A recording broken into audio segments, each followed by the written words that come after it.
আসেন।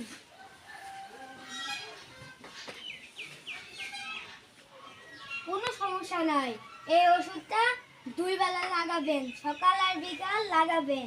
যেখানে লাগিয়েছে সেখানেই লাগাবেন, আর পানি দিয়ে ভালো করে সেট করবেন।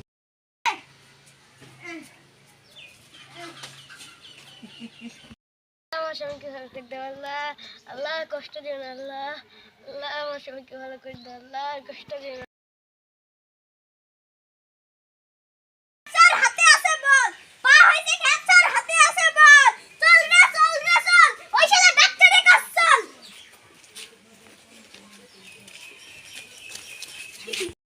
ওই শালা ডাক্তার কি হইছে, পা ফুলে কোলা গাছ। গালি দিচ্ছেন কেন? আসুন, কি হয়েছে বলুন। আর ডাক্তার আপনার ওষুধে কাজ হয়নি। ও কাজ হয়নি? আপনি কি করে ওষুধ লাগিয়েছেন? আপনি যেভাবে বলেছেন আমি সেইভাবে লাগিয়েছি। তো কোথায় লাগিয়েছেন আপনি ওষুধ? ইটে। হ্যাঁ। হ্যালো।